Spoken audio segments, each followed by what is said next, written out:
반갑습니다. 홍사부입니다. 오늘은 여러분들과 함께 드디어 원형을 공부해 보도록 하겠습니다. 저랑 같이 타로를 공부하시던 후배님들 저한테 무수히 많이 들었을 거예요. 타로 카드는 집단 무의식의 상징물이다. 자, 그리고 이것은 원형일 것이다. 그래서 이것을 개인 무의식으로 전환하는 과정이 상담이다 라고요. 그러면 저한테 그렇게 많이 들었던 그 원형, 이제 그거에 대해서 오늘 공부해 보도록 하죠. 자, 원형 이론은요, 다양한 이론들이 결합된 책이에요, 사실은요. 예, 첫 번째는 다윈의 진화론입니다. 그래서 유전된다, 그리고 변형된다, 그리고 각 문화권들마다 약간의 특색들이 있다. 이거는 진화론의 영향을 받은 거 맞잖아요. 그죠? 거기에 또 어떤 의학의 해부학, 그래서 인간의 몸이 보편적 구조를 가지고 있잖아요. 다들 똑같은 보편적 구조를 가지고 있죠. 그래서 사람의 마음도 이렇게 보편적 구조를 가졌을 것이다 라고 추론을 하고 연구에 들어가고 이론이 만들어진 것, 그것의 핵심이 이 원형 이론이 될 거예요. 그런데 재밌는 거는요, 가장 이 시발점이 된 동기는요, 스승이자 멘토였던 프로이트 선생에게 영향을 받았어요. 칼융 선생이요. 오이디푸스 증후군 있잖아요. 신화에서 온 이론이잖아요. 그죠? 원형은 결국에는 어떤 신화 아니면 전설, 예술, 여러 가지의 다양한 상징에 녹여져 있는 그런 어떤 메시지들이라고 볼 수 있어요. 그래서 오이디푸스 신화를 그렇게 해석을 한 스승을 보면서 착안을 할 수 있고, 또 같이 신화와 전설을 같이 연구하는 과정에서 어떤 그 원형에 대한 이론이 더 정립이 될 수 있었죠. 물론 두 분은 리비도에 대한 견해가 달라서, 그죠? 리비도에 대한 견해가 달라서 오랫동안 이 사제지간으로서 인연을 맺지는 못했고, 서로 각자의 영역에서 연구, 그 다음에 뭐 이런 그 학술을 만들어 나가셨던 것 같아요. 또 재밌는 거는요, 프로이트와 칼융은 함께 미국으로 강연을 떠났습니다. 네, 그 과정에서 이 칼융이 꿈을 꾸게 돼요. 뭐 지하 계단으로 막 내려가는 꿈이요. 네, 그런데 그것을 이제 스승인 프로이트한테 이야기를 하죠. 예, 멘토죠. 그래서 그분한테 말을 하니까 이거는 너의 어떤 내적 그런 리비도, 성적 리비도의 어떤 반응이고, 그리고 분명히 이것은 나를 배신할 메시지다. 이렇게 됐어요. 그래서 일단 꿈의 해석도 기분이 나빠요. 그리고 생각해 보니까 나는 그렇게 생각이 안 드는데, 내 꿈인데 왜 자꾸 이런 그 성적 리비도에 국한이 되지? 나는 성적 리비도보다는 어떤 그 근원적 나의 에너지, 이런 쪽으로 리비도를 생각하는데 라고 하면서 이 두 분이 결국에는 갈라서게 되는 그런 계기가 되죠. 그래서 어쩌면 프로이트 선생의 해석도 맞았던 것 같아요. 그죠? 맞췄잖아요. 네가 날 배신할 거야. 근데 결국에는 칼융 선생이 프로이트 선생을 배신한 거 맞아요. 네, 역사적으로 되게 재밌죠. 그래서 이 원형 이론은요, 이 여러 가지 이론들을 칼융 선생이 영향을 받아서 이렇게 자신만의 어떤 색깔로 만들어냈다, 이렇게 이해하시면 좋을 것 같아요. 자, 그러면 개념을 좀 이해하자고요. 자, 한 개인이 가지고 있는 무의식들이 있어요. 그런데 어떤 공통된, 크게 보면 인류 전체, 조금 적게 보면 국가, 민족, 더 적게 보면 가족, 요 구성원들끼리 공유되는 그런 집단적인 것들이 있다는 거죠. 이게 보편적이라는 거죠. 그리고 이건 또 선험적이에요. 그냥 뭐 어두워지면 불안하고, 뱀 보면 도망가고 싶고, 뭐 이런 감정들이요. 예, 이런 감정들이 결국에는 원형이 있다라는 것을 추론하게 되는 거죠. 아, 공유되는 무엇인가가 있다. 근데 그것은 분명히 상징으로 나타날 것이다. 그래서 이것은 어떤 반복된 경험과 이에 대한 반응, 이런 걸로써 예측을 할 수 있다. 이렇게 됩니다. 그리고 재밌는 거는요, 이 타고난 심리적 행동 유형이 되는데, 그죠? 어떤 상징을 보면서요. 그런데 이것은 본능과 연결이 돼서 행동과 정서를 만들어내기도 합니다. 그죠? 어떤 상징을 보고 어떤 원형을 봤을 때 그것이 본능을 연결시켜서 행동, 그리고 정서를 만들어내죠. 그래서 제가 저번에도 말씀드렸지만 어떤 더 좋은 사람이 되기 위해서 어떤 상징, 원형을 사용하셔라. 그래서 저도 이렇게 지금 반지를 하나 끼고 있는데요. 이 반지는 그 설악산의 아주 큰 절인 신흥사에서 제가 기도를 하고 나오면서 사왔어요. 오마니 반매옴, 지혜를 갈구하는 그런 반지라고 해요. 가격도 싸요. 10,000원입니다. 물론 쇠로 만든 것 같아요. 뭐 은도 아니고 쇠입니다. 그래서 아마 좀 있으면 녹도 쓸 수 있는데, 뭐 녹이 쓸면 또 새 거를 사든지 어떤 뭐 얘는 또 어떻게 사용을 해야겠죠. 그래서 이렇게 행동과 정서를 유발한다. 그리고 본능과 연결된다. 이렇게 됩니다. 그래서 이 원형은요, 형태를 가진 이미지예요. 그리고 또 심상일 뿐이지 내용물은 아니에요. 이해되시나요? 그래서 이것을 기호와 헷갈리시면 안 돼요. 기호는 단순한 메시지예요. 그냥 이렇게 딱 오른쪽으로 가세요, 왼쪽으로 가세요. 그런데 예를 들어서 십자가 이러면은 이것은 심상이지 내용물은 아닙니다. 그래서 그 내용물은 공유된 무엇인가의 틀, 인식의 틀이 있어요. 단지. 근데 그것의 어떤 깊이나 어떤 선호도나 이런 것들의 강약은 각각 어떤 교육이나 경험에 따라 달라지게 되겠죠. 이해되시나요? 네. 자, 그래요. 그래서 아까 제가 말씀드렸지만 어떤 그 유전에 의해 전수되는, 그리고 그것이 유전으로 전수가 된다면 분명히 진화, 그죠? 그렇다면 발전도 하고 또 쇠퇴도 하고 변화도 하면서 공유되면서 전화된다. 유전된다. 그런 인식의 틀이다. 이렇게 보시는 게 맞아요. 여기까지 이해되시죠? 네. 자, 그래서 그냥 그 보편적 구조다라고 생각을 하시는 게 참 좋을 것 같아요. 자, 원형은요, 보편적으로. 그래서 우리가 십자가를 보고 밤이 되고, 그 다음에 해를 보면 어떤 느낌, 그 다음에 아이를 보면 어떤 느낌, 요런 느낌들이요. 요렇게 이해하시면 돼요. 그러면 지금 저랑 이제 마음 공부도 하시고, 그 다음에 타로를 가지고 마음 공부하신 걸로 상담도 하시는데, 우리는 이 상징 도구를 쓴단 말이에요. 맞죠?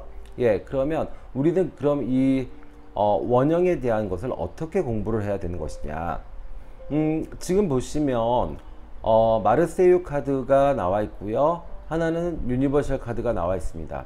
둘 다 악마입니다. 그러면 이 악마의 원형은 바보메트라는 그 염소 모양의 악마, 그죠? 그러면 우리는 그거에 대해서 조금 공부를 좀 해야 돼요. 왜냐하면은 그냥 징그러 정도는 누구나 알 수 있습니다. 그런데 이 원형 그리고 상징의 전문가, 우리는 상징 체계를 해석하는 사람들로서 프로이트나 융 정신분석학자들이 했던 것들이 다 거의 무의식을 꿈으로 해석했어요. 그죠? 근데 우리는 지금 꿈을 해석하는 게 아니라 타로 카드를 해석합니다. 거기에 동시성 이론이라는 게 이론적으로 받쳐줘서 타로 카드를 가지고 꿈을 해석할 또 무의식을 해석해도 전혀 논리적으로 문제가 없다라는 게 저의 생각이에요. 그렇다면 우리가 어떤 상징의 전문가로서, 그렇다면 이렇게 나와 있는 상징물 마법베트다 라고 하면 구글링을 하시든지 책을 찾으시든지 하셔서 이 마보베트의 어떤 그 전체 풀 스토리, 예, 그리고 이것의 이미지가 어떻게 변형됐는지 이에 대해서 공부를 해보시면 좋죠. 허나 상담에는 분명히 쓰이지는 않습니다. 계속 강조하죠. 자, 상징은, 원형은 틀만 만들어줘요. 예. 그러고 나서 결국에는 실제 상담했을 때는 개인적 상징으로 가기 때문에 그것은 어떤 범주로 그 내담자가 나한테 메시지를 보내는지를 찾아내야 되는 과정이에요. 이해되시나요? 네. 그래서 누누이 강조하잖아요. 칼융 선생은 제자들에게, 후배들에게 상징에 대해서 많은 공부를 해라. 대신에 상담을 할 때는 그걸 좀 잊어버려라 라고 이야기를 했다. 이 얘기를 제가 누누이 강조합니다. 그래서 여러분들도 이렇게 타로 카드를 그냥 점술의 도구 내지는 아니면 그냥 원형의 이미지 몇 가지만 달달달달 키워드만 외우셔서 그렇게 접근하지 마시고요. 요것에 대한 각각의 어떤 신화적인, 그리고 예술적인, 그리고 어떤 그 상징의 어떤 깊이 있는 내용들을 찾아보시고 재미있게 공부를 해보시는 것이 좋습니다. 실제로 이것을 깊이 아시게 되면요, 상상력의 범주가 정해져요. 아까 얘기했죠? 인식의 틀이라고요. 인식의 틀이 되게 중요합니다. 예, 이게 상상을 하다 보면 결국에는 이렇게 하얀 종이에 먹물 하나 찍은 것처럼 죄다 번져버려요. 근데 틀이라는 건 뭐예요? 모양이 있죠. 별 모양이면 별 모양, 동그란 모양이면 동그란 모양, 이렇게 틀의 모양이 있기 때문에 그 안에서 딱 상상력이 멈춰줄 수 있습니다. 그리고 더 깊이 있게 들어갈 수도 있고요. 그러려면 어떻게 해요? 상징 공부를 정말 게을리하지 말으셔야 됩니다. 이해되시나요? 그래서 정리하자면, 정리 좀 할게요. 자, 칼융 선생이 이야기한 원형은 형태를 가진 이미지다. 그리고 심상일 뿐 내용은 아니다. 네, 그래서 이 원형의 내용은 신화나 예술, 또 다양한 상징으로 표현된다. 그래서 실제로 칼융 선생이 꿈을 분석할 때 거기에 나와 있는 원형의 이미지들의 그것의 그 신화적 의미, 이런 것들을 찾아내기 시작했어요. 그러면서 이 원형에 대한 공부를 더 깊이 있게 하실 수 있었던 것 같아요. 자, 그리고 요 예는 그 칼융 선생이 쓰신 인간과 상징이라는 책이 있어요. 요 책이요. 요 책에 보면 동료 정신과 의사인 한 분이 딸이 그린 그림을 가지고 칼융 선생에게 와요. 그런데 그 12장의 그림은요, 이 아이가 들어보지도 못했고, 그리고 이 아빠가 얘기해 주지도 않았고 가르쳐 주지도 않았던 고대 신화들에 대한 그림들이었어요. 이런 일이 어떻게 가능할까요? 그러니까 이게 집단 무의식이 유전, 그리고 우리의 DNA 속에 숨어 있다가 어느 순간에 무의식적으로 툭툭 올라온다는 것을 알 수 있겠죠. 어떤 뭐 예지력, 아니면 신기, 아니면 예술적 끼, 이런 것들도 다 어떤 가족의 가풍, 이런 걸로 내려오기 때문에 제가 말씀드렸잖아요. 의사 집안에 의사 나오고 사기꾼 집안에 사기꾼 나온다. 그거 다 어떻게 돼요? 집단 무의식 속에 유전되고, 그 다음에 변화되고 발전하고 이렇게 되는 겁니다. 네, 그래서 그 예를 들었던 아까 정신과 의사의 10살짜리 딸의 그린 그림, 그것을 통해서 고대 신화를 파악했던 칼융 선생은 이 원형에 대한 것에 대한 이론을 더 확실하게 굳히고 더 깊이 있게 공부하는 계기가 됐다고 알려져 있습니다. 근데 그 안타깝게도요, 이 책에서 그 10살짜리 꼬마 아이는 몇 년 살다가 죽었다고 그럽니다. 아마도 어떤 그 영적 능력, 이것이 너무너무 발달해서 신이 너무 사랑해서 데려가신 것 같아요. 자, 오늘 제가 너무너무 강조하는 집단 무의식의 원형에 대해서 이야기했습니다. 하나 빠먹었네요.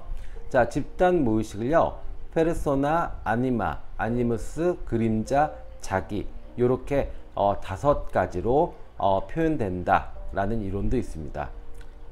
원형은 페르소나, 아니마, 아니무스, 그림자, 자기로 표현된다. 근데 이 부분보다는요, 우리는 해석을 해야 되는 입장에서는 표현되는 것보다는 오히려 이렇게 해석하는 거에 더 집중하는 것이 맞지 않나 싶어요. 네. 자, 오늘은 제가 너무너무 강조하는 원형에 대한 이야기를 했습니다. 요거는 사실은 저번에 그 집단 무의식의 본능처럼 어떤 논리적으로 명확하지 않아요, 사실은.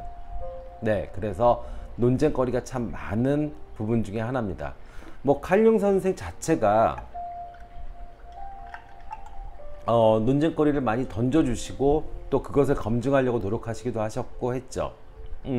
그런데 우리는 어쨌든 간에 상징 체계를 가지고 상담을 하는 입장에서는 이 원형의 개념, 그러니까 인식의 틀, 공유되는 인식의 틀에 대해서 이해해 주시면 좋겠고요. 그리고 각각 어떤 상징이 나오는 것, 그리고 습관적으로 이제부터는 어떤 가볍게 어떤 그 상징물들을 넘기지 마시고요.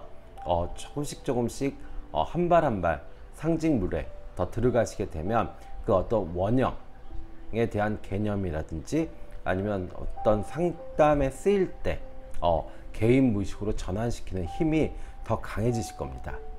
네, 자, 지금까지 공사부였습니다. 감사합니다.